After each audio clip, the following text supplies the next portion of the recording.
आपको लगता है कि हम लोग कभी भी साल के किसी भी फेज में पोल्यूशन फ्री हो पा रहे हैं? सच्चाई कड़वी है। हेल्दी पॉपुलेशन का सबसे बड़ा दुश्मन हमारे देश में है आज। लेकिन अगर हवा ना मिले 600 AQI में मैं 25,000 सांसें ऑन एन एवरेज ले रहा ले रहा हूँ। कितने सिगरेट मैं पी रहा हूँ? हूँ तो वो नवजात शिशु अपनी जिंदगी के पहले दिन इमेजिन। 25 सिगरेट पिएगा।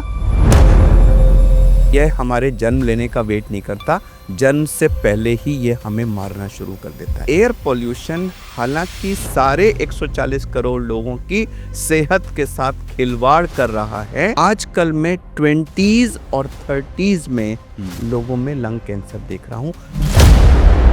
हमारे ओटी में आ जाइए, रूटीन में हमें सबके लंग्स में ब्लैक डिपॉजिट्स मिल रहे हैं।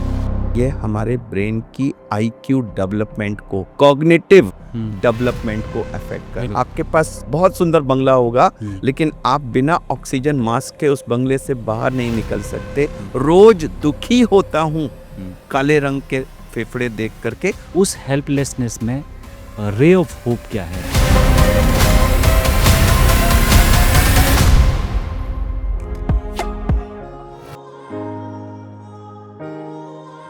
हेलो एंड वेलकम, स्वागत है आपका एक्सप्रेस कैफे पॉडकास्ट के एक नए एपिसोड में। बिलीव मी, ये एपिसोड एकदम अलग है क्योंकि ये हमारी आपकी सबकी जान से जुड़ा हुआ सब्जेक्ट है। कहते हैं कि इंसान 24 घंटे में 25,000 बार सांस लेता है और ये भी कहते हैं कि जब तक सांस है तब तक जीवन है। मगर सोचिए, अगर हमारी सांस ही प्रदूषित हो जाए तो हमारी हेल्थ का क्या होगा? और वही हमारे साथ हो रहा है। एक साइलेंट ज़हर, एक साइलेंट पॉइज़न हमें धीरे-धीरे मार रहा है। और ये मैं बातें यूँ ही नहीं कर रहा हूँ, बहुत सारे स्टैट्स हैं, बहुत सारे नंबर्स हैं। करीब-करीब 1,80,000 लोग सालाना प्रदूषण और उससे जुड़ी बीमारियों से मर रहे हैं और हम लोग बहुत आराम से बैठे हुए हैं। हम लोग सोच रहे हैं सीज़न निकल जाएगा, ये पॉल्यूशन भी ख़त्म हो जाएगा, मगर ऐसा नहीं है। पॉल्यूशन पूरे साल रह रहा है, चाहे अंदर हो, चाहे बाहर हो, चाहे इंडोर हो, चाहे आउटडोर हो। और इससे भी चौंकाने वाली बात मुझे इस पॉडकास्ट को करने से पहले पता चली कि जितने लोग कोविड में नहीं मरे, उससे ज़्यादा सालाना लोग लंग्स यानी फेफड़ों की बीमारियों से मर रहे हैं। और उसमें सबसे बड़ा जो रीज़न है, वो है एयर पॉल्यूशन। तो हमने सोचा किससे बात की जाए, इसको किससे वेरीफाई किया जाए। तो मेरे साथ आज मेरे गेस्ट हैं डॉक्टर अरविंद कुमार। 40 साल से ज़्यादा का एक्सपीरियंस है हमारे लंग्स को देखने का, उनकी देखभाल करने का, उनको ट्रीट करने का। और ये हमारे फेफड़ों को, हमारी जो रेस्पिरेटरी सिस्टम है, उसको बहुत बारीकी से समझते हैं, जानते हैं। अभी फ़िलहाल डॉक्टर अरविंद वेदांता में काम करते हैं और एक लंग केयर फाउंडेशन है, उसमें को-फाउंडर हैं। थैंक यू सर, अपना समय निकालने के लिए, इस बेहद ज़रूरी पॉडकास्ट को इंडियन एक्सप्रेस के साथ करने के लिए। Thank you so much. मैं भी अपनी तरफ से इंडियन एक्सप्रेस कैफे पॉडकास्ट का और आपका खासकर से तहे दिल से शुक्रिया अदा करना चाहूँगा कि आपने एक तो इस इम्पोर्टेंट टॉपिक को टेकअप किया और मुझको इस पॉडकास्ट में इनवाइट किया, और उसके साथ-साथ सभी दर्शकों को मैं सादर नमस्कार करना चाहूँगा। Thank you sir. सबसे पहला तो यही है कि लोग समझ नहीं पा रहे हैं अभी तक कि ये कितनी बड़ी समस्या है। जैसे कि मैंने अभी कहा कि लोग सोच रहे हैं सीज़न है, अक्टूबर, नवंबर, दिसंबर का सीज़न है, निकल जाएगा, फिर तो बढ़िया मौसम हो जाएगा। मगर डॉक्टर अरविंद, आपको लगता है कि हम लोग कभी भी साल के किसी भी फ़ेज़ में पॉल्यूशन फ्री हो पा रहे हैं? आपने पॉडकास्ट के शुरू में मुझे लगता है कि सबसे अहम सवाल और सबसे जो हिटिंग पॉइंट है उसको आपने सबसे पहले टेकअप कर लिया है। बिल्कुल सही बात है। और कुछ तो आपने जो स्टैट्स कही थी वो बहुत रेलेवेंट हैं, तो मैं उसको even at the cost of repetition एक बार रिपीट करना बिल्कुल, चाहूँगा बिल्कुल। कि सांस हमारे जन्म लेते ही शुरू होती है और आखिरी सांस से ही हमारा जीवन का अंत होता है। यह एक अनवरत प्रक्रिया है जो पूरे ज़िंदगी चलती है, चलती है। और इसके रुकते ही ज़िंदगी रुक जाती है। इसको हम रोक नहीं सकते, हुँ, और 25,000 बार प्रतिदिन हम साँस लेते हैं और उसको हम रोक नहीं सकते। ये बहुत अहम है कि खाना, पीना और सांस लेना, इन तीनों में कहीं ना कहीं प्रदूषण हुआ है और तीनों के लिए कुछ अप्रोचेस लोगों ने ली हैं और बाकी दोनों चीजों की अप्रोच को ही इस पर लगाया जा रहा है। तो मैं ये डिफरेंस बता दूं कि अगर हमें खाना ना मिले तो हम करीब करीब 2-3 हफ्ते जिंदा रह सकते हैं। अच्छा। अगर हमें पानी ना मिले तो हम 4-5 दिन बिना पानी के जिंदा रह सकते हैं। लेकिन अगर हवा ना मिले तो हम 3 मिनट से ज्यादा जिंदा नहीं रह सकते। कि इसकी इंपॉर्टेंस क्या है? इंपॉर्टेंस ये है कि अगर आपका खाना, मेरे सामने खाना ला के रखा गया और वो प्रदूषित है, उसमें कुछ जहर मिला हुआ है, मेरे पास चॉइस है, मैं कहूँगा नहीं, मैं ये नहीं खाऊंगा। जब तक मुझे साफ खाना नहीं मिलेगा मैं खाना नहीं खाऊंगा। आपने पानी का ग्लास रखा, उसमें मुझे कुछ गड़बड़ दिखाई दी, मैंने कहा नहीं, मैं पानी नहीं पीऊंगा, मेरे पास 5 दिन का समय है, मैं पानी ढूंढ के अपने लिए ले लूंगा। लेकिन अगर हवा जिसमें मैं यहाँ सांस ले रहा हूं उसमें जहर है तो मेरे पास सिर्फ 3 मिनट का समय है साफ हवा को पाने का, उसके बाद उसमें जहर है या जहर नहीं है, मुझे सांस लेना ही पड़ेगा। ये एक मूलभूत डिफरेंस है फूड पॉल्यूशन या फूड पॉइजनिंग, वाटर पॉइजनिंग और एयर पॉल्यूशन में। इसका मतलब ये हुआ कि एयर को साफ रखना ही हमारी एकमात्र अप्रोच है। यह कह के कि जब तक साफ हवा नहीं मिलेगी मैं सांस रोक के साफ हवा वाले में चला जाऊंगा, ये अप्रोच एयर पोल्यूशन के साथ काम नहीं करेगी। दूसरा, खाना, मान लीजिए मैं आपके यहाँ आ रहा हूँ और मुझे लगा कि आपके घर खाना मुझे अच्छा नहीं मिलेगा, वैसे मिलेगा लेकिन मान लीजिए प्रिज्यूम करें, मैं अपना खाना साथ ला सकता हूँ, टिफिन में ले आया। पानी आपने देखा है आजकल हम बॉटल्ड वाटर पे शिफ्ट कर गए हैं, मैं पानी अपना साथ ला सकता हूँ। लेकिन मैं इस समय आपके इंडियन एक्सप्रेस की बिल्डिंग में हूँ, मान लीजिए मुझे मालूम है कि आपकी एयर साफ नहीं है सपोज, तो क्या मैं अपनी एयर साथ ला सकता हूँ? नहीं ला सकता। So there is a basic difference between food poisoning, water poisoning and air pollution. इसका मायने क्या है, मैं क्यों ये बोल रहा हूँ? मैं इसलिए बोल रहा हूँ कि इन सब चीजों में एक प्राइवेट सोल्यूशन और एक इलेक्टिव अप्रोच संभव है कि जब मिलेगा तब पालेंगे, तब ले लेंगे। एयर पोल्यूशन में प्राइवेट अप्रोच और इलेक्टिव अप्रोच संभव नहीं है। हमें सांस लेना ही है, तुरंत लेना है, और सांस के लिए हवा को हम अपने साथ कैरी नहीं कर सकते।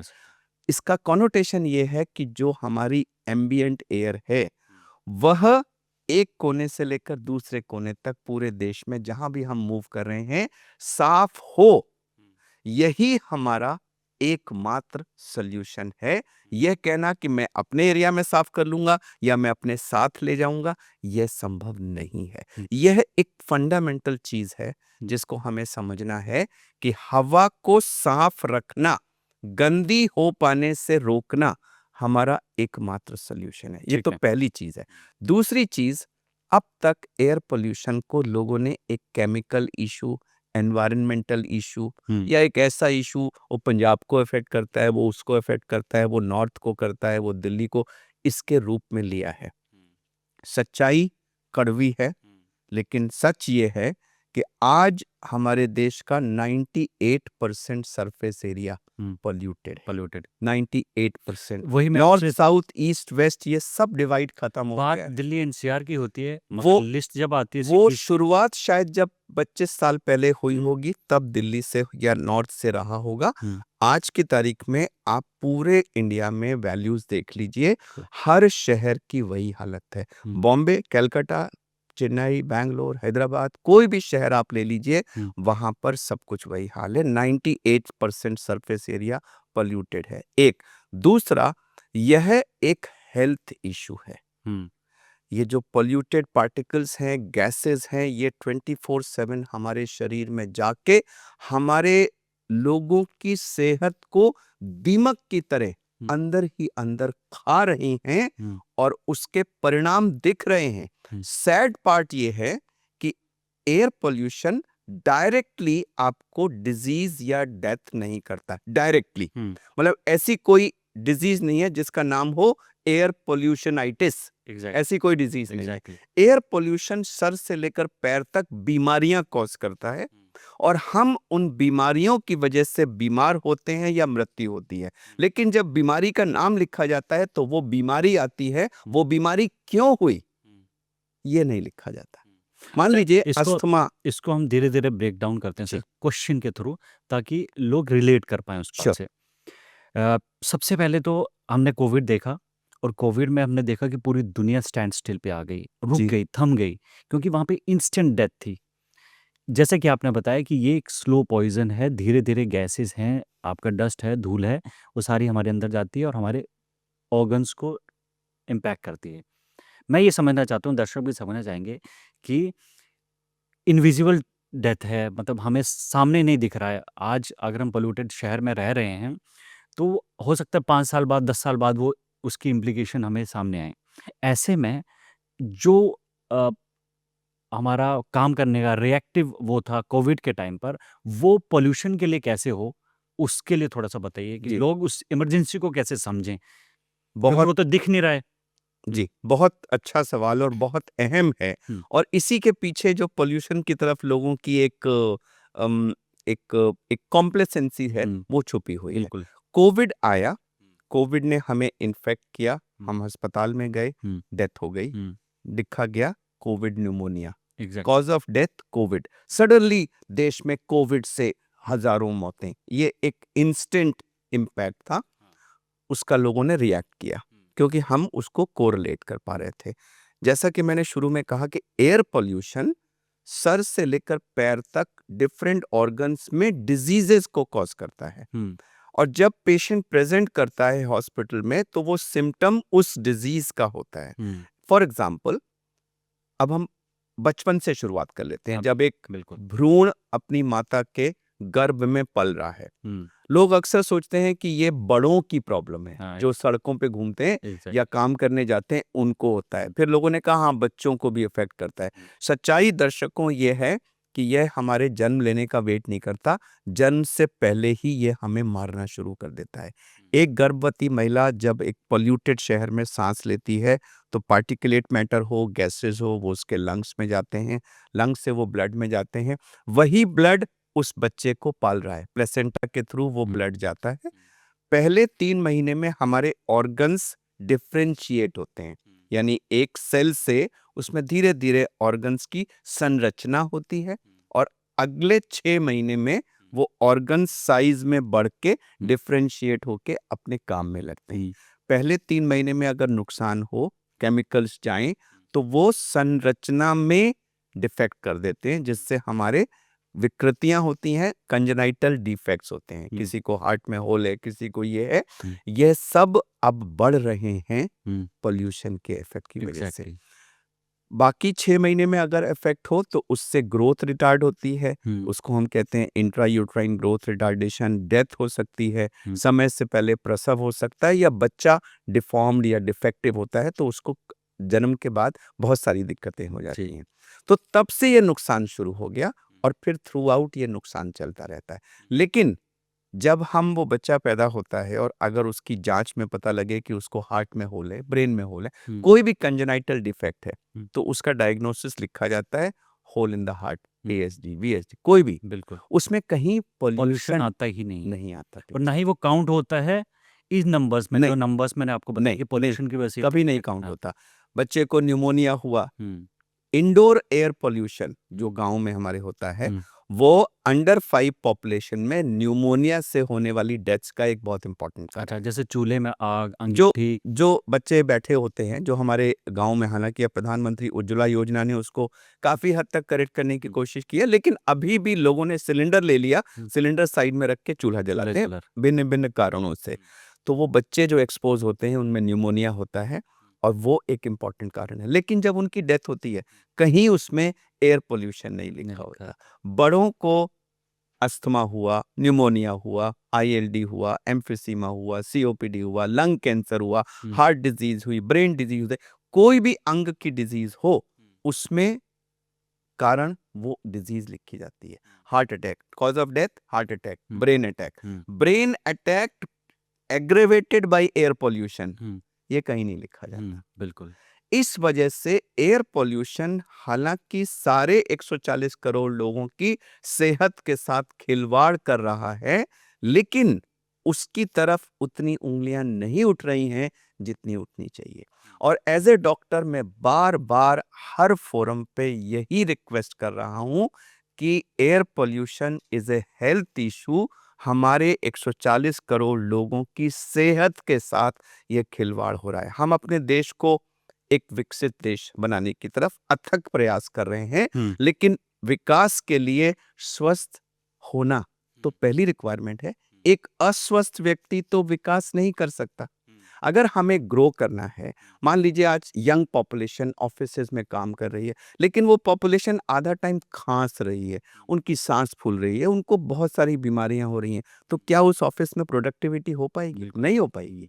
So first thing is a healthy population, और एयर पोल्यूशन हेल्दी पॉपुलेशन का सबसे बड़ा दुश्मन हमारे देश में है आज, और ये हमारे जनता की सेहत को दीमक की तरह अंदर ही अंदर खोखला कर रहा है। आजकल आप बार बार देख रहे होंगे कि यंग लोगों की डेथ्स हो रही है, यहाँ पर हुआ, ये हुआ, वो हुआ, किसी को क्या, मतलब वो हर चीज जो हम ओल्ड एज से एसोसिएट करते थे आजकल यंगर एज पे हो रही है।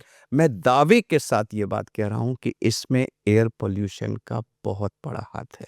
क्या इसका कोई कोरिलेशन है सर कि कोविड के बाद से हम लोग देख रहे हैं अक्सर सोशल मीडिया पे तमाम वीडियोस आ रही हैं, कोई अपनी वेडिंग पे ही घोड़े से गिर के मर जा रहा है, कोई डीजे पे नाचते हुए मर जा रहा है, कोई जिम पे ट्रेनिंग करते हुए मर जा रहा है, कोई सड़क पे चलते हुए यंग लोग, कोई हम आप जैसे इंटरव्यू कर रहे हैं मैम कोलैप्स कर गया, जी ऐसे तमाम इंसिडेंट जी और जी हर कोई कह रहा है कि कार्डियक अरेस्ट बढ़ गया, जी कार्डियक अरेस्ट बढ़ गया। जी क्या इसका कोई कोरिलेशन कोविड से पोल्यूशन से है?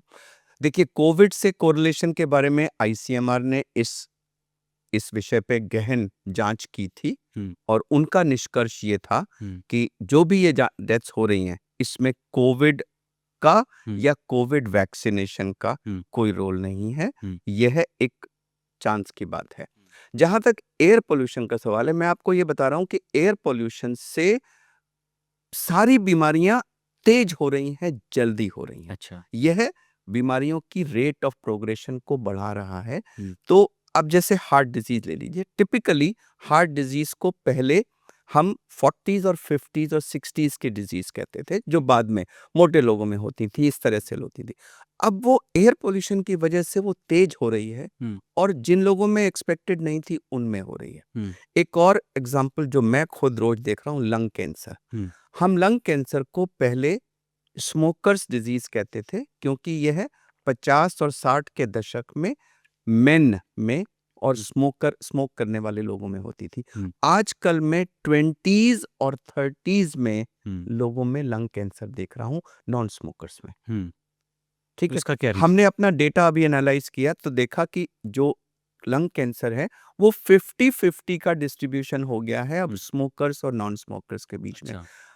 लेडीज में हो रहा है, मतलब नियरली 40% पेशेंट्स लेडीज हैं, और बहुत सारे पेशेंट्स जो हैं वो 20s में है, 30s में है, 40s में है।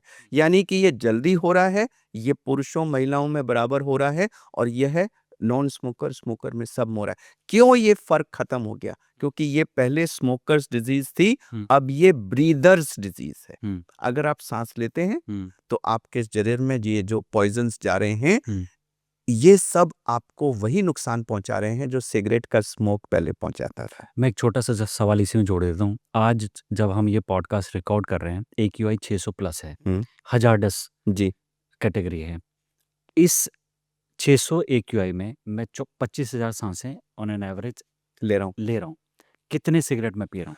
तो एक कैलकुलेशन है कि 22 microgram PM 2.5 is equal to 1 cigarette. अच्छा, और ये जो आपने 600 कहा, हुँ, इसमें पीएम 2 ये एक्यूआई है, एक्यूआई पीएम 2.5 भी इसी के रेंज में है, क्योंकि पीएम 2.5 का लेवल हुँ, सबसे बड़ा कंट्रीब्यूटर होता है बिल्कुल, एक्यूआई को, हुँ, बिल्कुल, करीब करीब है। बिल्कुल। तो अगर मान लीजिए हम 500 पीएम 2 और मेरे पास मॉनिटर है, हुँ, हमने अभी बाहर चेक किया है, 500 से ऊपर है 500 से बाहर रोड पे एक अच्छा, पीएम 2.5। अच्छा, तो पीएम 2.5 जो 500 है वो करीब करीब 25 सिगरेट के बराबर है। यानी आप, मैं, हम सब लोग अगले 24 आवर्स में इस हवा में सांस लेने की वजह से 25 सिगरेट वाले स्मोकर के बराबर हो गए। और सबसे घातक चीज पता है क्या है? कि यह हमारे आपके जैसे बड़ों में ही नहीं होता। आज हमारे आसपास के किसी नर्सिंग होम में, किसी लेबर रूम में एक बच्चा पैदा होगा। जब वो माँ को दिया जाएगा और वो खुद सांस लेगा आईसीयू से बाहर आके, तो वो यही हवा इनहेल करेगा ना, जो मैं और आप इनहेल कर रहे हैं, जिसका PM 2.5 500 है। कितना हुआ? 25 सिगरेट। तो वो नवजात शिशु अपनी जिंदगी के पहले दिन इमेजिन 25 सिगरेट पिएगा। मैंने इसीलिए कई साल पहले एक स्टेटमेंट दिया था टीवी पे कि इन polluted city new borns become smokers. मुझे उस पे बहुत वार्निंग मिली थी कि आप सेंसेशनलिज्म करा रहे हैं, बट मैंने कहा कि ये सच्चाई है, आप झूठ प्रूफ कर दीजिए। और इसीलिए आप देखिए आजकल घर घर में नेबुलाइजर है।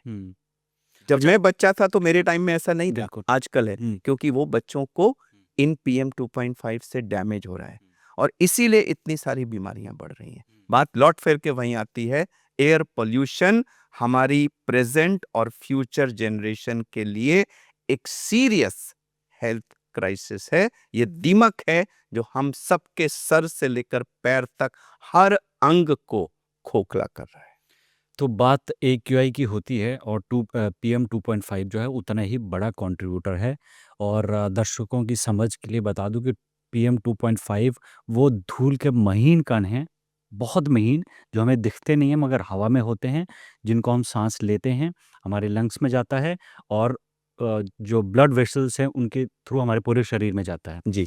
सर, एज लंग एक्सपर्ट मुझे थोड़ा सा समझाइए, दर्शकों को समझाइए कि हमारे लंग्स जो हैं, जो फेफड़े हैं हमारे, जिससे हम सांस भरते हैं, वो कैसे अफेक्ट हो रहे हैं इस पूरे प्रदूषित हवा में।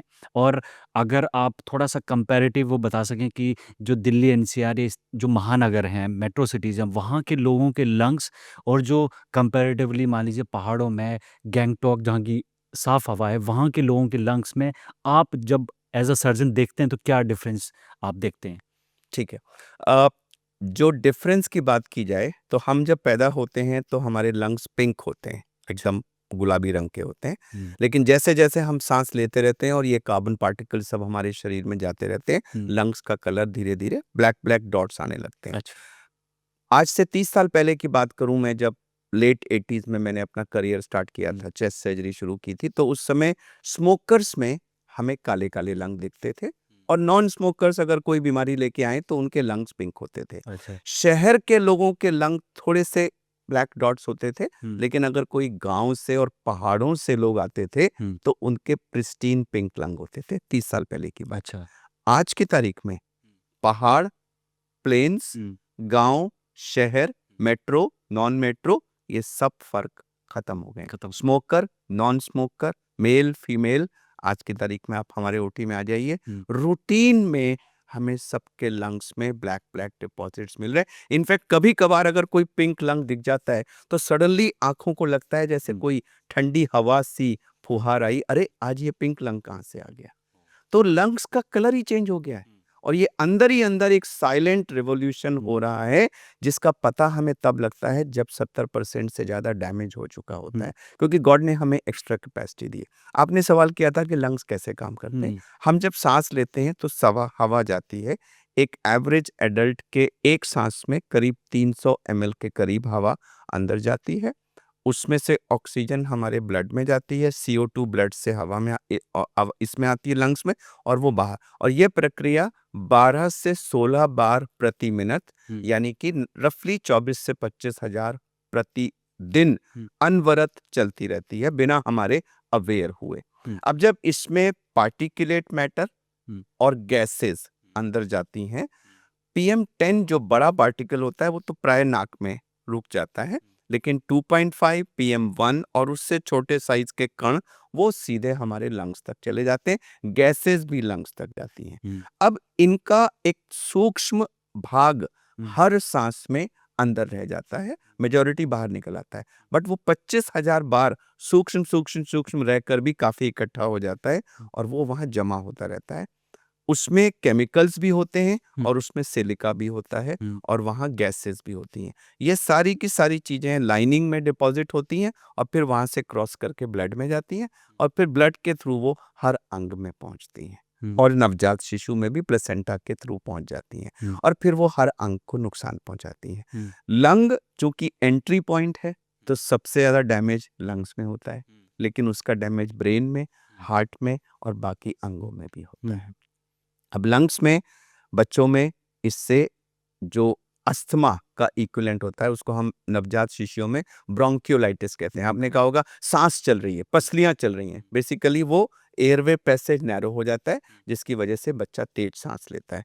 तो ये ब्रोंकियोलाइटिस होती है, हुँ। बच्चों में न्यूमोनिया होता है, फिर अस्थमा होता है, तरह-तरह के कैंसर्स हुँ। जो बच्चे हैं उनमें होते हैं। हुँ। सबसे खतरनाक चीज़ जो अभी कुछ पिछले 10 सालों में आई है हुँ। कि ये हमारे ब्रेन की आईक्यू डेवलपमेंट को, कॉग्निटिव हुँ। डेवलपमेंट को अफेक्ट कर यानी रहा है। बच्चों में बुद्धि का विकास जो है वो स्लो हो जाता जो बुद्धि का विकास है हुँ। वो जो उनका ऑप्टिमम लेवल था हुँ। जहां वो पहुंचते हुँ। वो पोल्यूशन की वजह से कम हो जाता है। एक दूसरा, आजकल आपने देखा होगा सारी टीचर्स कहती हैं कि बच्चे बहुत चंचल हो गए हैं, चंचल है, तो हाइपर वो एक्टिव। हाइपर एक्टिव हो गए हैं। हुँ।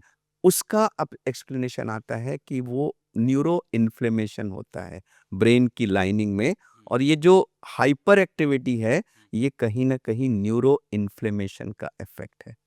अच्छा। हार्ट पे अगर आए तो बच्चों में आजकल प्री मैच्योर हाइपरटेंशन बढ़ रहा है, हुँ। बच्चों में डायबिटीज बढ़ रही है, ओबेसिटी मोटापा बढ़ रहा अच्छा, है। ओबेसिटी का इससे क्या रिलेशन है? ओबेसिटी का रिलेशन अभी पिछले 10 साल में उभर के आया है हुँ। कि डायबिटीज, ओबेसिटी ये सब एक एक कॉम्प्लेक्स एक्सिस है हुँ। जिसमें हमारी शुगर मेटाबॉलिज्म कंट्रोल होता है, लिपिड मेटाबॉलिज्म कंट्रोल होता है।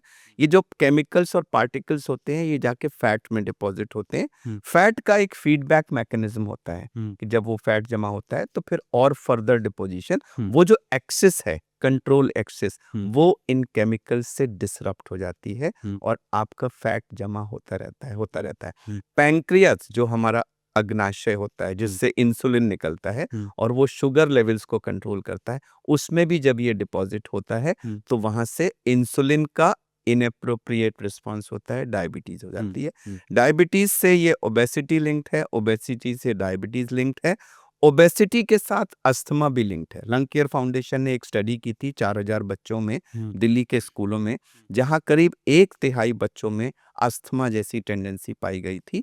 40% बच्चे ओबीज या ओवरवेट थे हुँ। और जो ओबीज या ओवरवेट बच्चे थे उनमें अस्थमा कई गुना ज्यादा मिला था। तो ये सब आपस में एक दूसरे से कनेक्टेड है हुँ। और इन सब से अल्टीमेटली बच्चों का विकास, बच्चों का डेवलपमेंट हुँ। बुरी तरह से अफेक्ट हो रहा है, हुँ। उनको बीमारियां हो रही हैं और ये बच्चे जो पोटेंशियल उनका था हुँ। कहीं ना कहीं वो अचीव नहीं कर पाएंगे और ये हमारी आने वाली नस्ल के लिए एक बहुत खतरनाक संकेत है जो आज है, दिख रहा है। एज ए डॉक्टर मेरी ड्यूटी है कि मैं इसको बार बार हाईलाइट करूं क्योंकि इसकी जो पब्लिक परसेप्शन है वो अभी भी बड़ी कम है। आपने शुरू में कहा था कि लोग सोचते हैं कि ये एयर पोल्यूशन शायद अक्टूबर, नवंबर, दिसंबर, कुछ लोग इसको पोल्यूशन फेस्टिवल भी कहते हैं कि जी वो दिसंबर में 3 महीने के लिए ये आता है हुँ। और जनवरी और आते सरकारों ने नैरेटिव ऐसा कर दिया ना, ये पंजाब की पराली, हरियाणा का प्रदूषण ये कर दिया, बस उसी में लोग नहीं, उतने में सिमट के रह जाए। इस सब के पीछे तो देखिए राजनीति है। सच्चाई ये है कि हुँ। पूरे देश में पोल्यूशन 12 महीने हमारे स्वास्थ्य को नुकसान पहुंचाने वाली परसिस्टेंट पेरेनियल समस्या है। हुँ। मैं सेंटेंस को रिपीट करूंगा। 98% of surface area, 98% of Indian population पूरे 12 महीने हुँ। स्वास्थ्य को नुकसान पहुंचाने वाले वायु प्रदूषण लेवल्स में सांस लेती है। अक्टूबर, नवंबर, दिसंबर में ये बहुत ज्यादा बढ़ जाता है, हुँ। ऑप्टिकल मानी हवा की दिखने में। दिखने लगता है। लेकिन अगर आप अप्रैल, मई, जून के महीनों में भी आप मॉनिटर्स में देखेंगे तो वैल्यू उस समय भी हाई होती है, कलर हवा का साफ होता है तो लोगों को लगता है अरे एयर पोल्यूशन नहीं है, लेकिन अगर आप मॉनिटर्स को देखेंगे तो वो है, लेकिन फिर लोग उसकी तरफ से नजर हटा लेते हैं।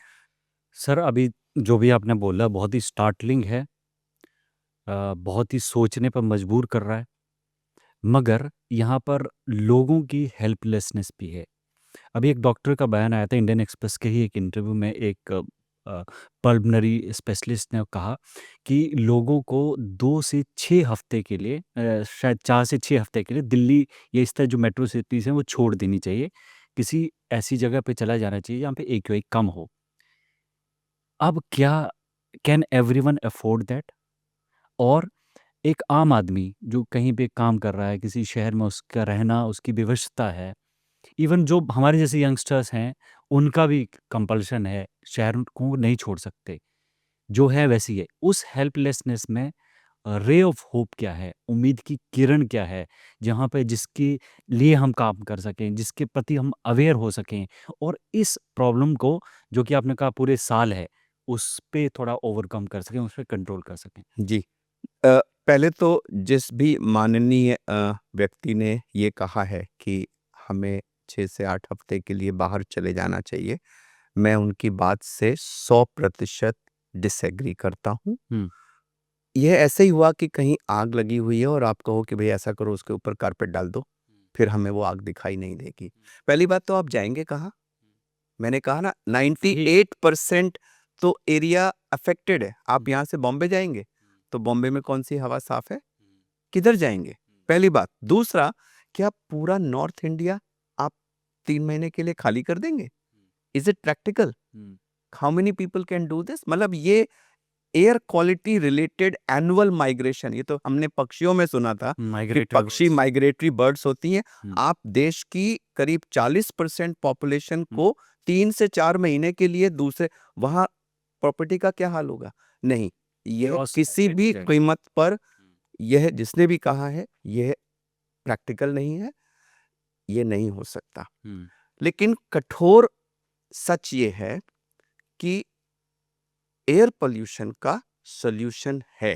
हुँ, हमसे ज़्यादा पॉल्यूशन बीजिंग शहर में होता हुआ था। हुँ, एक समय था हुँ, जब बीजिंग शहर की जो एयर क्वालिटी थी वो दिल्ली की क्वालिटी से वर्स्ट थी। हुँ, लेकिन सरकार ने उसका संज्ञान लिया, हुँ, सबने मिल कर के उसके कारणों को और निवारणों को सोचा, हुँ, समझा और उसको सत्यता के साथ एक एक ट्रुथफुलनेस में उसको इम्प्लीमेंट किया। हुँ, सबसे पहली चीज जो मैं एज ए डॉक्टर इस पॉडकास्ट से माध्यम से करना चाहूंगा कि दर्शकों, आप प्लीज समझिए कि यह आपके स्वास्थ्य के लिए एक बहुत सीरियस डेंजर है। आप प्लीज इस बात को समझिए कि आप नौकरी, प्रमोशन, घर, बंगला इन सब में लगे हैं, लेकिन अगर आपके बच्चों का स्वास्थ्य ही खराब हो जाएगा, अपना भी तो स्वास्थ्य है। इन सब हुँ, का काम क्या है? बिल्कुल। आपके पास बहुत सुंदर बंगला होगा, हुँ, लेकिन आप बिना ऑक्सीजन मास्क के उस बंगले से बाहर नहीं निकल सकते, ये कोई ज़िंदगी होगी?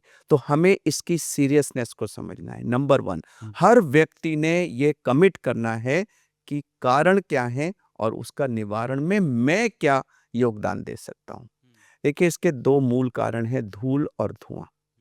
धूल से हमारा पार्टिकुलेट मैटर आता है और धुएँ से सारे केमिकल्स और गैसेज़ आते हैं, और ये धूल और धुआँ हमारी ही एक्टिविटी से आता है। हुँ, जो 140 करोड़ लोग जो एक्टिविटी कर रहे हैं, हुँ, चाहे वो गाड़ियाँ हों, इंडस्ट्रीज़ हो, कंस्ट्रक्शन हो, सड़क पे डस्ट हो, जितने भी मूवमेंट हैं, पराली बर्निंग हो, क्रॉप बर्निंग हो और वेस्ट बर्निंग जो गली-गली में हो रही है, कोयला बर्निंग, कहीं लकड़ी रख के लोग आग जला रहे हैं, हुँ, कहीं खुशी के लिए लोग बॉनफायर कर रहे हैं। हुँ, ये जो जगह-जगह हम धुआँ और धूल बना रहे हैं, हुँ, यह पॉल्यूशन को ऐड कर रही है।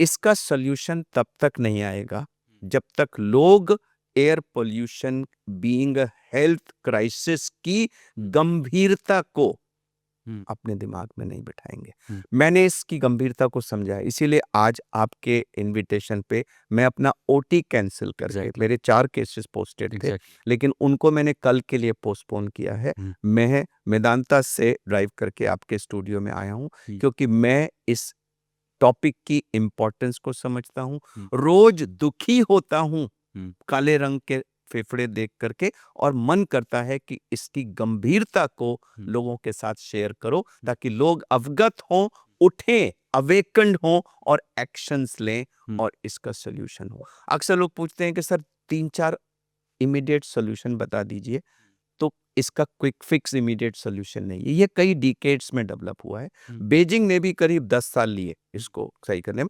लेकिन उन्होंने लिए और आज वहाँ की एयर क्वालिटी बहुत अच्छी है 10 साल पहले दो की। चार स्टेप्स जो बीजिंग ने लिए आपने स्टडी किए हों या देखे हों, देखिए, जो कि पहली हमें करने की सबसे ज़रूरत है। इम्पोर्टेंट चीज़ तो ये थी कि उन्होंने इसको माना कि हाँ, ये प्रॉब्लम है, इन कारणों से हो रही है और हमें इसको हर हालत में ठीक करना है। हमारे यहाँ मुझे लगता है सबसे बड़ी चीज़ तो ये है कि हम इसको एक्सेप्ट ही नहीं कर रहे हैं। एक्नॉलेज ही नहीं करते हैं। पार्लियामेंट में पॉलिटिशियंस नंबर तो बता देते हैं, मगर कभी भी इन डेथ्स का कारण नंबर्स में pollution- भी झूठ है। हुँ, अब इस समय जो जगह-जगह मॉनिटर्स लगे हैं, हुँ। आपने सुना होगा हाँ, कि बिल्कुल। मॉनिटर्स के आस-पास में देखिए, दिवाली की रात को मुझे बताया गया था, मैंने न्यूज़पेपर से ही पढ़ा था कि शायद 24 मॉनिटर्स थे, उसमें से 19 मॉनिटर्स रात को खराब हो गए या कर दिए कर गए, दिए गए। मुझे नहीं पता।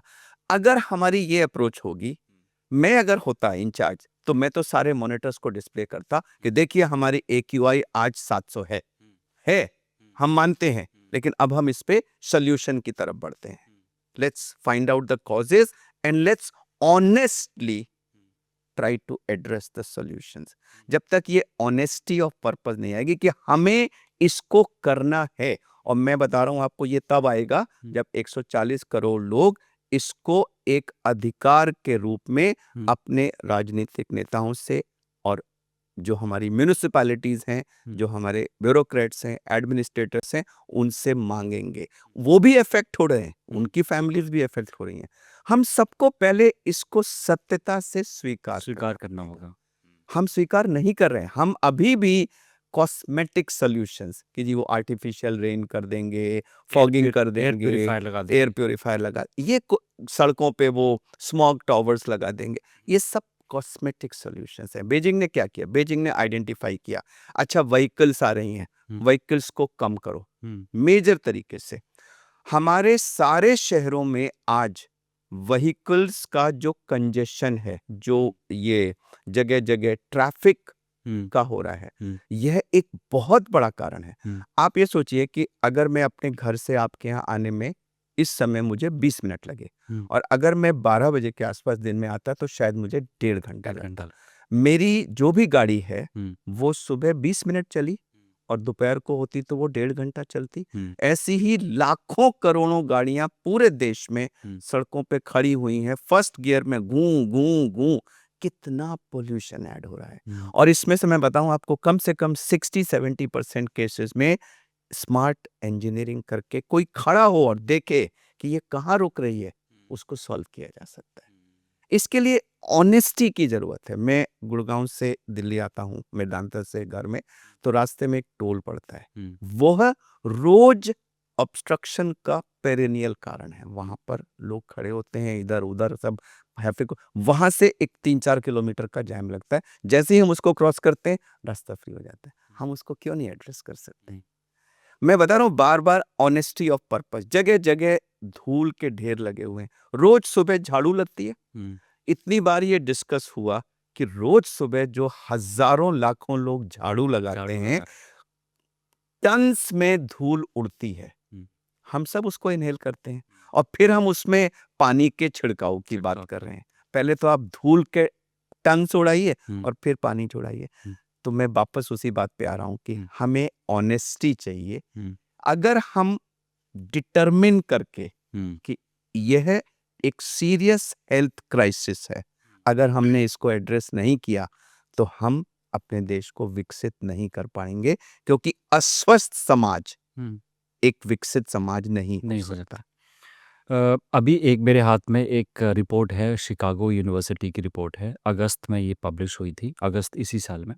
ये कहती है कि दिल्ली के रेजिडेंट्स जो हैं वो 8.2 ईयर्स लॉन्गर ज़्यादा जी सकते हैं अगर पोल्यूशन कर्ब हो जाए। अगर हम नेशनली भी इसको देखें तो 5 साल की एज तो हम बढ़ा ही सकते हैं हर, जी, और 5 साल की एक अगर नागरिक की एज बढ़ती है तो वो नेशनल जो आपकी प्रोग्रेस है, वो जो आपका एम है डेवलप होने का, उसमें कितना बड़ा कंट्रीब्यूटर हो सकता है, इसका इमेजिन कर ही सकते हैं। दूसरी चीज़, अब शिफ्ट करते सर हमने प्रॉब्लम पे बात कर ली। डे टू डे लाइफ में हर इंसान ये पॉडकास्ट से जुड़ा होगा तो ये सोच रहा होगा कि मैं क्या करूं, मैं कैसे बचूं, क्योंकि सबका तो है ना, हर किसी के घर में आग तो लगी पर इंस्टेंट ये है कि मैं कैसे बचूँ? जी। उसके लिए मुझे 2-4 टिप्स बताइए कि डे टू डे लाइफ़ में ऐसा क्या करें जिससे कि हम लोग इससे थोड़ा-सा अपने आप को बचा सकें? तो देखिए 2 बातें मैं आंसर करूँगा। पहली बात तो मूलभूत बात कि हम सबको मिलके इसको कम करने का सीरियस प्रयास करना है। हुँ, अगर आप एक्यूआई 700 ही रखेंगे कम से कम 3 महीने और बाकी टाइम भी 300 रहती है। वो 300 कोई रहती ऐसा नहीं है कि वो बिल्कुल। 30-40 आ जाती है। 1-2 दिन एक्सेप्शंस होते 50 हैं जब वो बारिश केवल बारिश। बारिश होती है वो तब। केवल हम लोग कहते हैं हम इंद्र देवता पर निर्भर हैं। जब वो चाहते हैं तो हमारी एक्यूआई जो ग्रीन वाला ज़ोन है 0 टू 50 वो केवल तब आती है जब हुँ। इंद्र देवता की कृपा हो जाती है और वो भी कुछ देर। जैसे ही बारिश बंद होती है और गाड़ियाँ आती हैं, वो बिल्कुल। फिर वापस हो जाती है। तो पहले तो इसको एड्रेस करना है। क्योंकि अगर आप 300-400 एक्यूआई रखेंगे और फिर आप मुझसे कहेंगे डॉक्टर साहब हम एक्यूआई तो इतना ही रखेंगे, हुँ, अब आप इससे बचने का उपाय बता दीजिए, तो वो तो संभव नहीं है। उससे बचने का उपाय है कि आप साँस लेना बंद कर दीजिए फिर, वो भी संभव नहीं है। तो हमें कहीं न कहीं उसको साफ़ करना पड़ेगा। हुँ, लेकिन जो आपका पार्ट 2 था कि चलिए उसको तो हम जब तक साफ़ करेंगे तब तक हम कैसे बताएँ? हुँ, तो इसके 4-5 देखिए उपाय हैं। पहली बात तो ये है कि जो हमारे लंग्स की जो कैपेसिटी है, हुँ। हम अक्सर अपने पूरी कैपेसिटी को यूज़ नहीं करते। बहुत से लोग ना ऐसे झुक के बैठे होते हैं या अच्छा। पोस्चर रात को जब सोते हैं तो बड़ा टेढ़ा-मेढ़ा सा होता है। तो एक तो हम अगर सीधे उठ के स्पाइन को सीधा रखेंगे, हुँ, थोड़ा-सा कंधों को पीछे रखेंगे, तो हम अपने लंग्स की जो कैपेसिटी है उसको पूरा यूज़ कर पाएँगे। अच्छा। तो नंबर 1 है पोस्चर पोस्चर। करेक्शन। नंबर 2 है कि जहाँ आपको मालूम है कि बाहर बहुत ज़्यादा हवा खराब है, तो जो आउटडोर एक्सरसाइज़ेज़ हैं, हुँ, पॉल्यूटेड एयर में आउटडोर एक्सरसाइजेज या किसी तरह की भी एक्सरसाइज नहीं करना चाहिए इंक्लूडिंग चिल्ड्रन। हुँ, इन दिनों में बच्चों को भी स्कूल में खेलने कूदने ये वाले काम नहीं करने चाहिए ओके। क्योंकि आप अपने को और ज्यादा नुकसान पहुंचा रहे हैं। नॉर्मल में आप 12 से 16 बार सांस लेते हैं जब आप दौड़ रहे हैं, एक्सरसाइज कर रहे हैं, खेल कूद कर रहे हैं, हुँ, तो वो 30 32 40 45 बार सांस ले रहे हैं, यानी कि वॉल्यूम ऑफ एयर बढ़ रही है, तो नुकसान पहुंचेगा।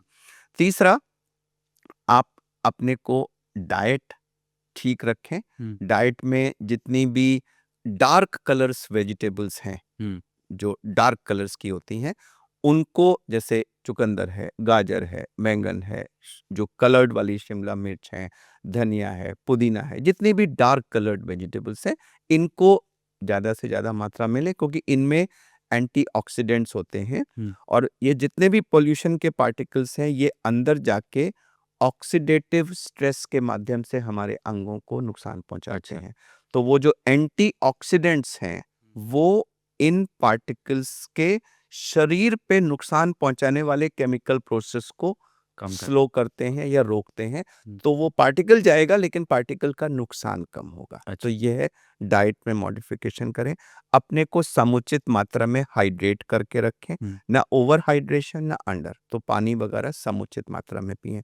जो अगर आप दवा लेते हैं, हुँ, कोई इन्हेलर या कोई चीज़, तो उसको नियमित रूप से लें। अगर आपको फिर भी दिक्कत हो रही है, हुँ, तो फिर डॉक्टर से सलाह करके उसकी डोज़ को मॉडिफ़ाई करिए ताकि आपको बीमारी ना हो। कुछ लोग सेल्फ मेडिकेशन करते रहते हैं, वो ठीक नहीं है।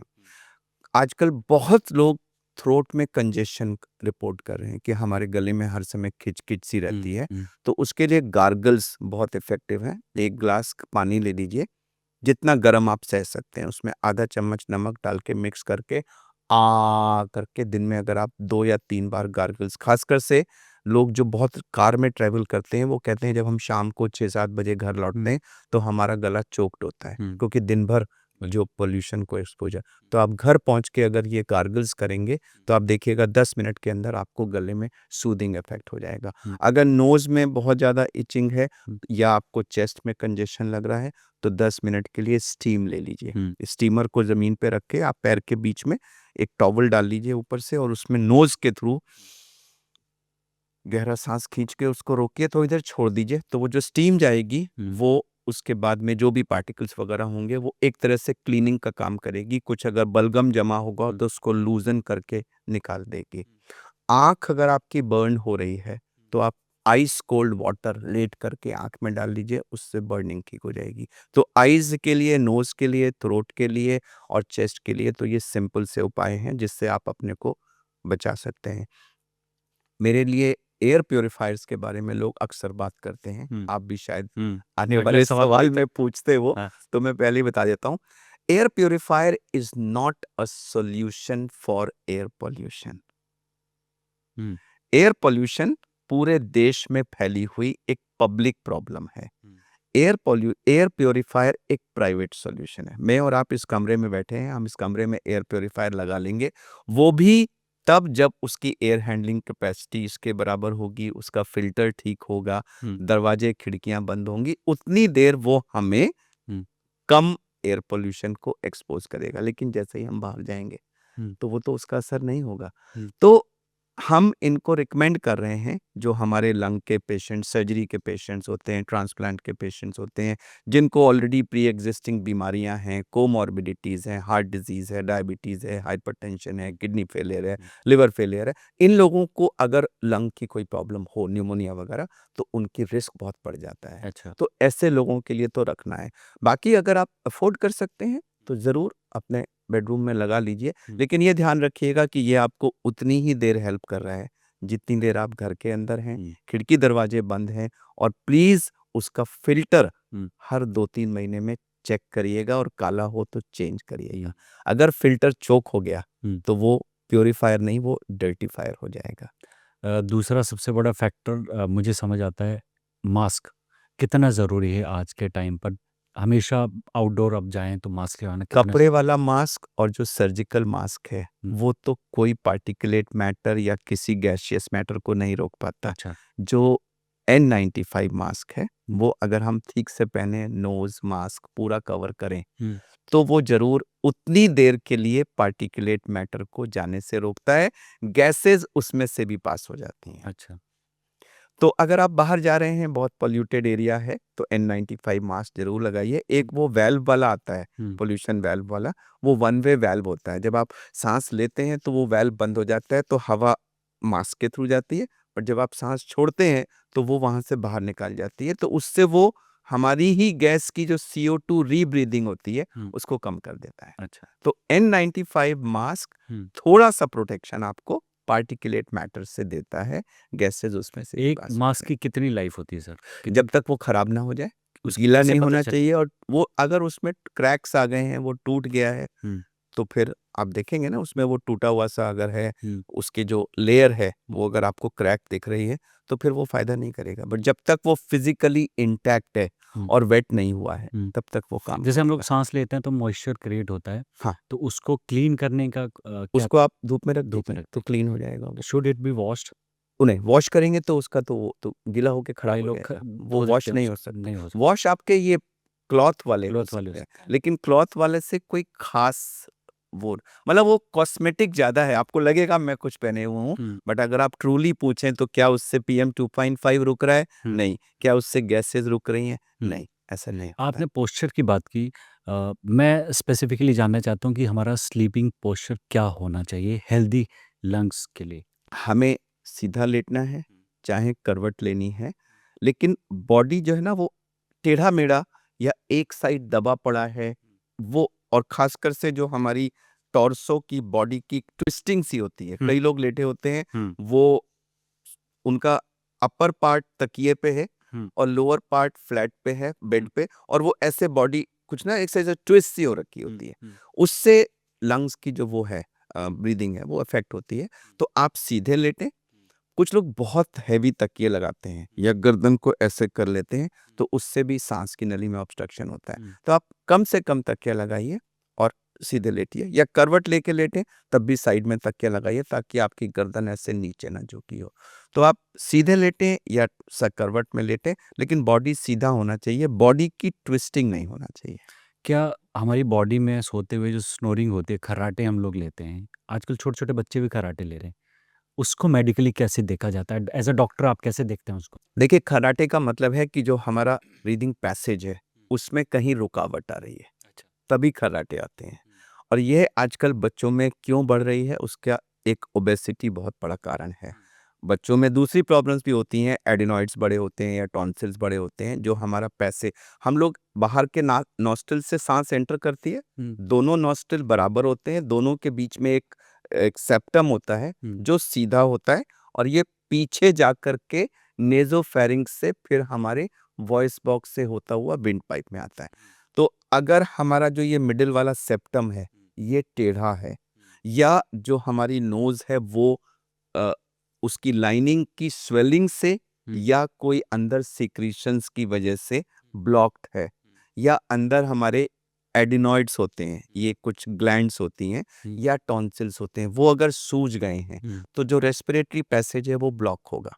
जब ब्लॉक होगा तो दो चीजें होंगी, एक तो व्यक्ति नाक से सांस नहीं ले पाएगा, लिप ब्रीदिंग होगी, मुंह से माउथ ब्रीदिंग होगी, और दूसरा वो स्नोर करेगा। वैसे ही अगर नीचे कहीं हमारे पीछे एडेनॉइड्स या टॉन्सिल्स में ब्लॉकेड है तब भी ऐसा ही होगा।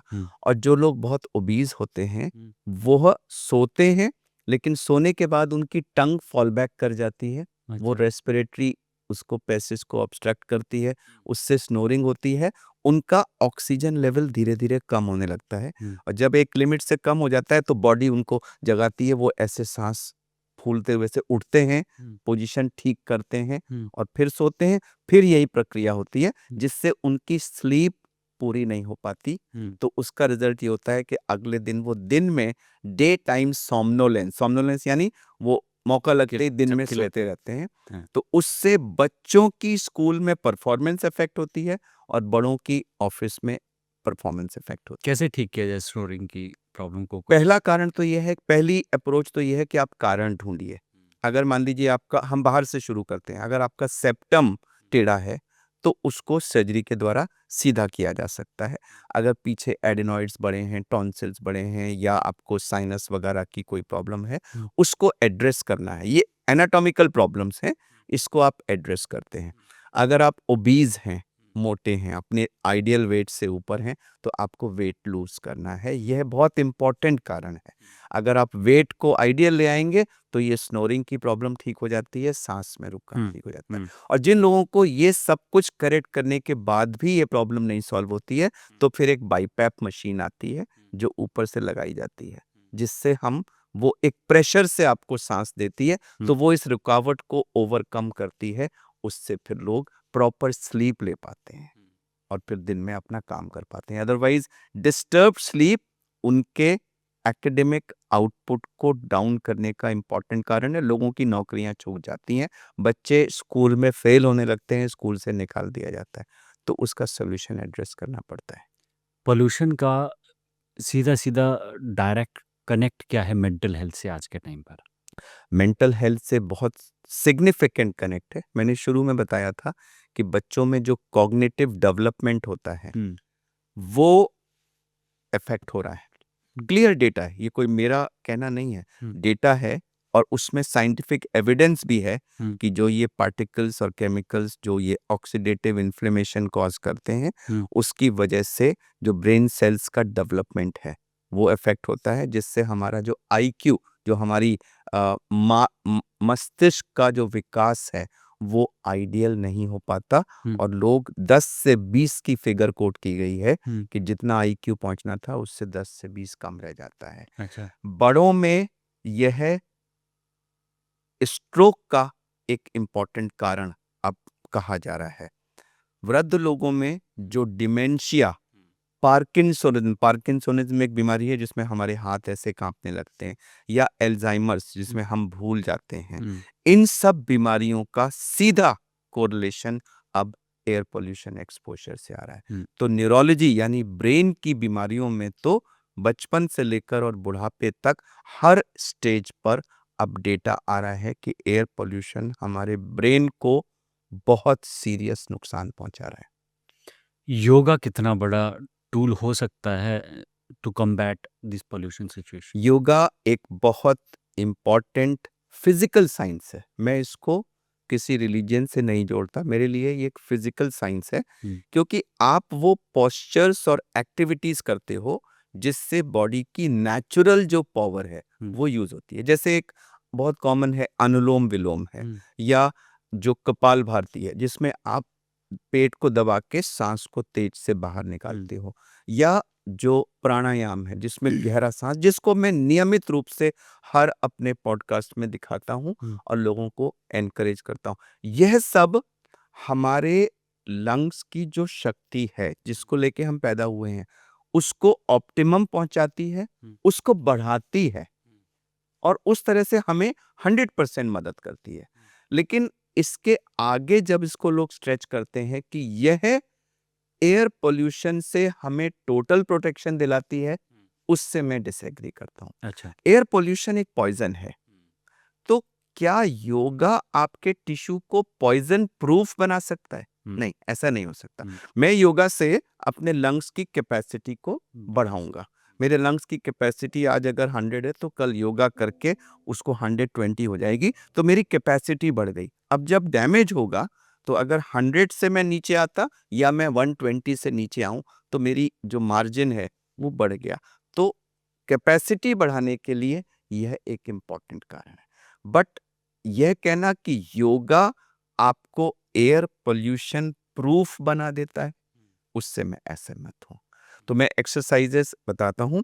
एक डीप ब्रीदिंग एक्सरसाइज है जो मेरे काफ़ी है कि आप कहीं आराम से बैठ जाएं और बैठ करके एक गहरा सांस खींचें और जब आपको लगे कि पूरा खींच लिया तो आप 2 सेकंड और खींचिए। इससे क्या होता है, हम लोग जब नॉर्मली ऐसे काउच पोजीशन में बैठे होते हैं, जो हमारे लंग का आउटर मोस्ट हिस्सा होता है वो पूरा फैला नहीं होता, रिक्रूट नहीं हुआ होता। जब हम उसको गहरा सांस लेते हैं तो हम अपने फेफड़ों की पूरी कैपेसिटी को यूटिलाइज करते हैं। दूसरा, उम्र के साथ और एक्सपोजर के साथ कहीं ना कहीं लंग्स में एक स्टिफनेस आने की टेंडेंसी होती है, जिससे इलास्टिसिटी कम होती है। जब हम ऐसे उसको फुलाते हैं तो वो एक स्ट्रेच होता है जिससे उसकी इलास्टिसिटी रेस्टोर होती है। तो मैं अपने ऑपरेशन के पेशेंट्स को और अब तो सब लोगों को ये कहता हूँ कि आप सुबह 10-15 मिनट का एक सेशन करिए जिसमें आप चौकड़ी मार के बैठ करके और मुंह खोल के या चाहे नाक से ऐसे गहरा सांस लीजिए और उसको रोकने की कोशिश करिए जितनी देर रोक सकते हैं। मैंने एक फिगर फिक्स की है 45 सेकंड्स, जो मैंने एक्सरसाइज करा के लोगों को देखा कोविड कि के टाइम पे अगर आपने जी कि लोगों अगर को बचा- आपने 45 सेकंड्स तक सांस रोक ली तो यह आपके लंग्स की और बॉडी की, जिसमें अनीमिया और ये सब चीजें भी शामिल हैं, बहुत अच्छी स्थिति शो करता है कि आपने जो एयर खींच करके अंदर रोक ली वो 45 सेकंड्स तक आपके बॉडी को एक्टिविटीज को सपोर्ट करने के लिए काफी है। ये कोविड के टाइम मैंने कहा था कि अगर आपको सीटी स्कैन कराने के लिए जाना है, जरूरत नहीं है, आप इसको करते रहिए। अगर आप 45 हैं और 45 पर मेंटेन्ड है तो लंग ठीक है। जब भी कोई बीमारी होगी तो वो कम होगा, जब कम होगा तो वो एक रेड फ्लैग होगा कि आप जाके सीटी कराइए। और अभी भी मैं लोगों से कहूंगा कि आप रोज सुबह किसी भी जगह एक साफ जगह पे बैठ के और 10-15 मिनट की ये एक्सरसाइज करिए जिसमें आप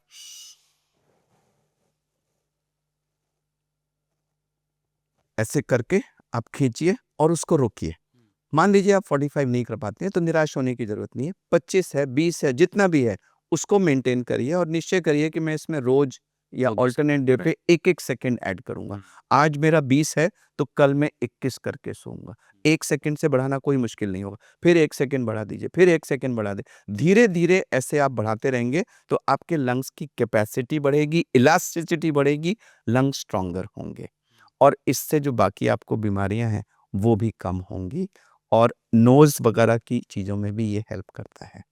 लोग जानना चाहते हैं कि एक लंग सर्जन, इंडिया का लीडिंग लंग सर्जन जो है, अपने लंग्स की हेल्थ का कैसे ध्यान रखता है? एग्जैक्टली वही चीज जो मैंने आपको बताई है कि कभी भी अगर मुझे कोई भी थ्रोट में इश्यू होता है तो मैं गार्गल्स करता हूँ। नंबर 1, मैं लिफ्ट बिल्कुल नहीं यूज करता। स्टेयर्स मुझे अगर 10th फ्लोर पे भी जाना होगा हम्म, तो मैं स्टेयर्स से जाता हूँ। अच्छा। वो मेरे लंग्स को, मेरे हार्ट को चेक करते रहने का हम्म, और स्ट्रांग रखने का एक इम्पॉर्टेंट मैं तरीका है। गंगाराम हॉस्पिटल गया था, वहाँ पे हर स्टेयर्स के बाहर लिखा हुआ है खुद को स्वस्थ रखने की मशीन।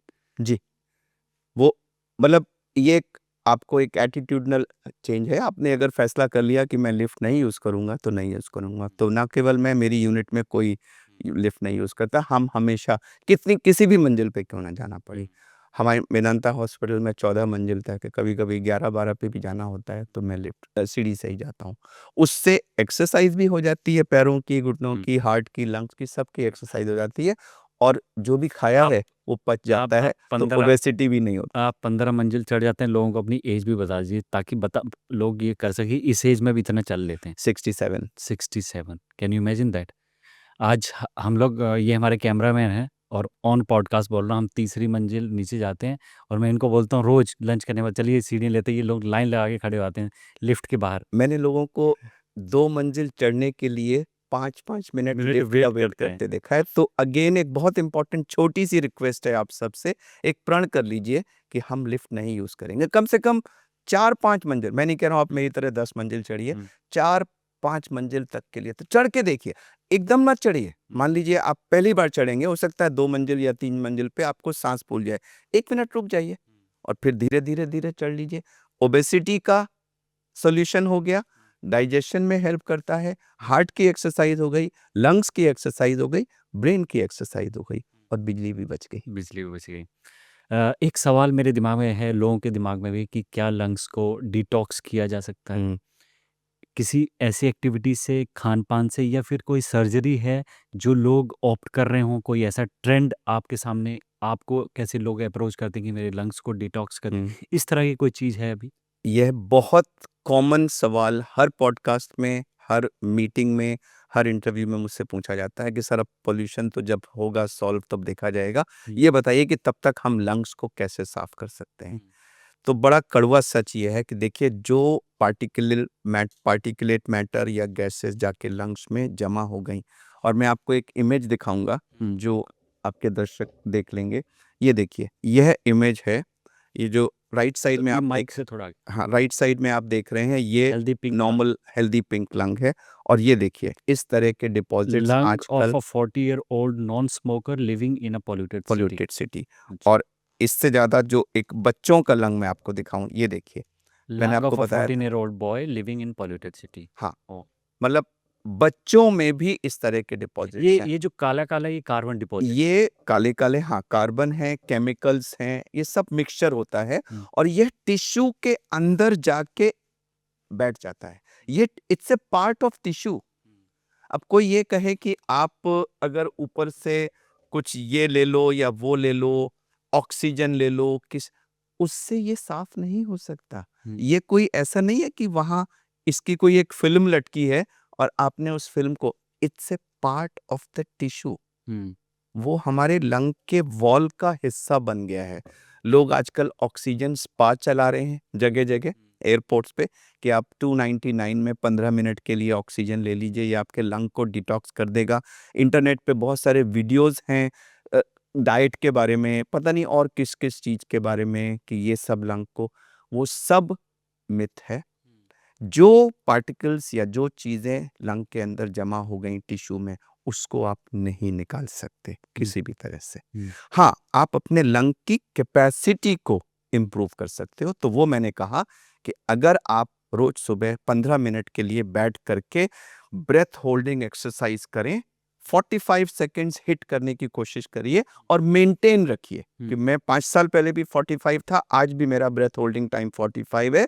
तो 5 साल पहले भी आपके लंग्स ठीक थे, आज भी आपके लंग ठीक। ये एक सर्टिफिकेट है कि आपका लंग ठीक है, ठीक है, ठीक है। बिकॉज़ अगर ठीक नहीं होगा तो आप 45 सेकंड्स नहीं रोक पाएँगे। ठीक। इसके अलावा डिटॉक्स करने का या सफाई करने का कोई तरीका नहीं है एक्सेप्ट स्टीम। वो डिटॉक्स नहीं है, वो तो अगर आपके कुछ म्यूकस वगैरह जमा, जैसा मैंने कहा कंजेशन है, आपको टाइटनेस लग रही है, म्यूकस वगैरह जमा है, दिन में 2 बार स्टीम ले लीजिए, वह अंदर के म्यूकस वगैरह को निकाल देगा। अब उसको अगर आप डिटॉक्स वर्ड यूज़ करना चाहते हैं, तो ठीक है। बट डिटॉक्स वर्ड का मतलब होता है कि अंदर गया कोई केमिकल और पूरा लंग को प्रिस्टीन पिंक कर दिया। ऐसा पूरे वर्ल्ड में कोई मेथड आज अवेलेबल नहीं है। जैसे हर बॉडी का एक सेल्फ क्लीनिंग प्रोसेस होता है, हुँ। तो क्या लंग्स का ऐसा कोई हाँ, है। प्रोसेस होता है? अगर मान लीजिए मैं आज यहाँ दिल्ली में, मुझे 25 साल आए हुए हो गए, मान लो मेरे लंग्स में कोई ऐसा कार्बन डिपॉज़िट है और मैं मूव कर जाऊँ ऐसे जगह पे जहाँ पर एक्यूआई बहुत अच्छा है, हुँ। तो क्या ओवर द ईयर्स वो सेल्फ क्लीनिंग होगी या नहीं होगी? बॉडी लंग्स में सेल्फ क्लीनिंग प्रोसेस है। हमारा जो विंड पाइप होता है, जो एयर पैसेजेस हैं, उनमें छोटे-छोटे हेयर्स होते हैं, उसको हम सीलिया कहते हैं, जो ऐसे-ऐसे हिलते रहते हैं।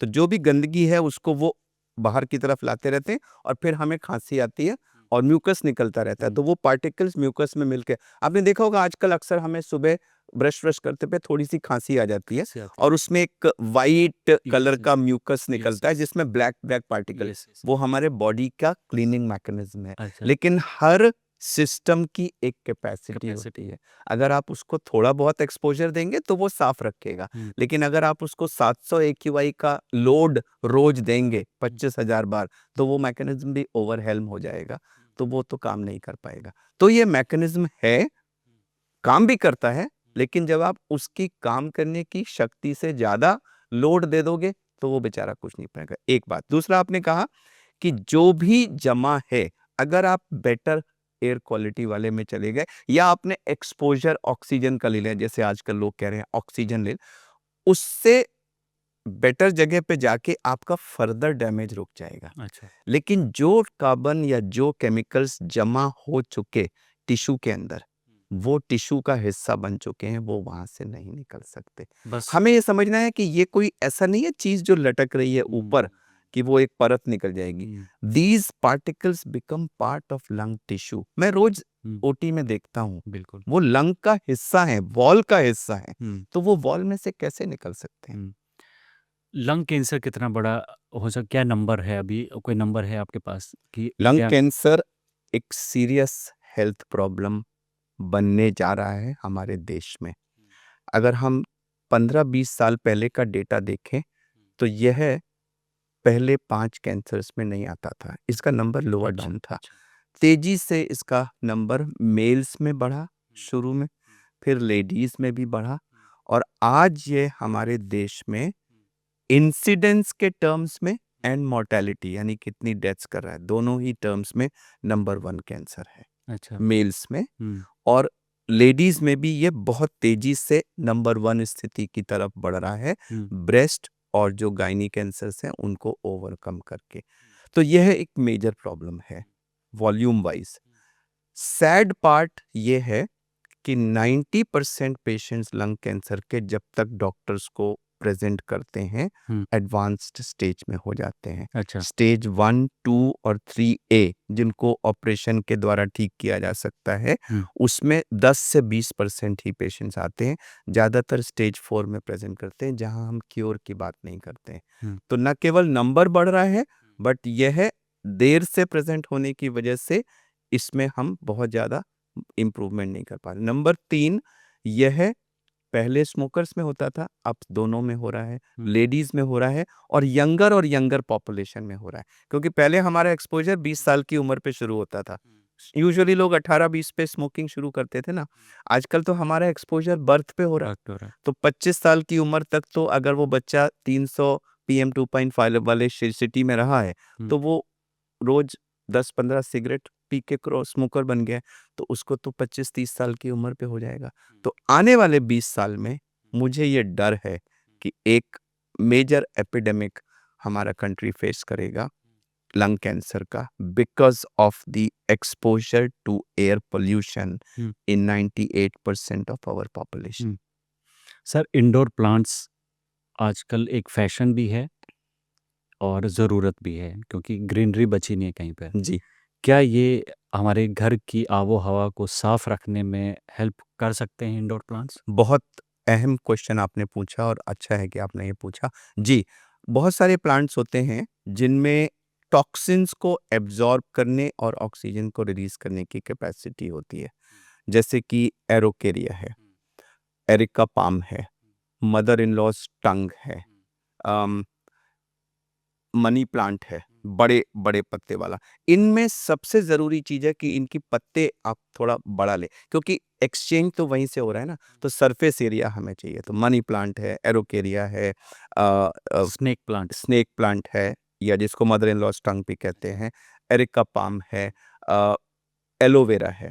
ये 5-6 प्लांट्स ऐसे हैं जो आप इंडोर रख सकते हैं, जो टॉक्सिन्स को एब्जॉर्ब करेंगे और ऑक्सीजन को रिलीज करेंगे। तो यह हमारे घर की हवा को साफ रखने का एक नेचुरल और बहुत सेफ और इफेक्टिव तरीका है।